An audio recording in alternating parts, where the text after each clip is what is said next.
ние тука ќе бидеме до самиот крај. Се додека не го решиме и ова прашање, се додека не го заштитиме нашиот идентитет.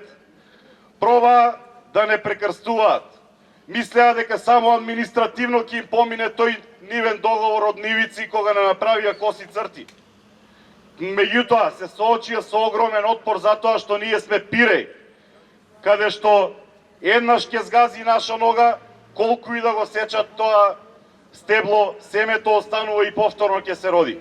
Македонија ќе остане Македонија, а они што треба да направат, прво е да го повикаат Бојко Борисов, исто како Вили Бранд, германскиот канцелар кој што на 7 декември 1917 година во Варшава се поклони пред споменикот на пандатите пољаци кои што загинаа против фашистите.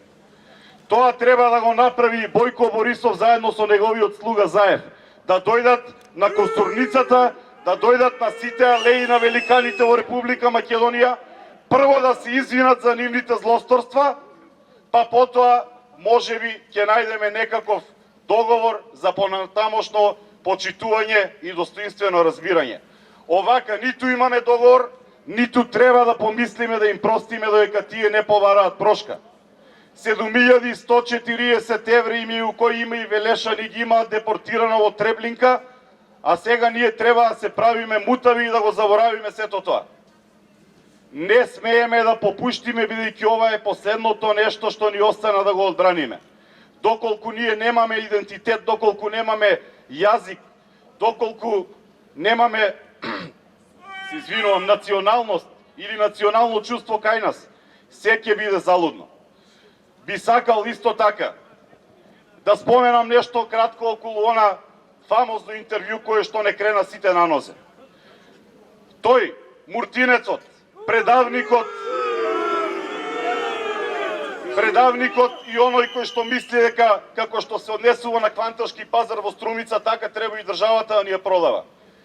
Ете, тој нас ни кажува дека тие нам ни биле пријатели, а ние треба добрососедски да ги прифатиме сите тие злосторства.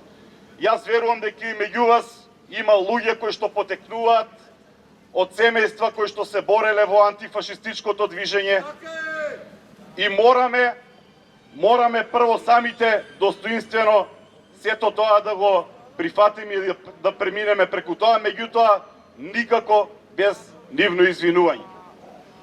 Затоа би ве повикал и понатаму да идеме во се поголем број, се додека тој трговецот со националните интереси не си замине од власт.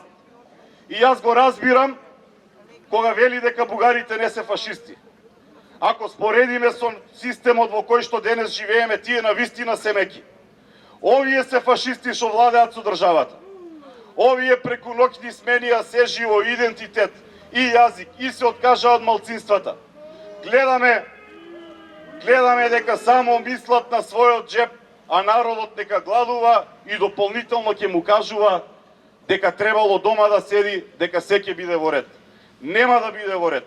Ниту некој се грижи за нас, ниту пак ние како македонци имаме право да си окажеме нашето мислење. Немаме право ниту нашето сонце со кое што сме заранети да си го бакнуваме и да го истакнуваме на јавни површини затоа што тие се избрусија. Немаме ни право како како уставобранителите да запееме македонска химна затоа што ќе не прогласат за терористи и ќе не напикаат по затворите. Немаме право ниту да кажеме Македонија, Македонија. Токму ова немаме право да го кажеме. Затоа што овие се фашисти. И повторно ќе повторам, уште еднаш. Во споредба со тие бугари во 1942, 3, 4 година, овие што сега владеат навистина се поголеми фашисти. Затоа мораме да испаднеме масовно и да го испратиме Муртинецот таму каде што му е местото,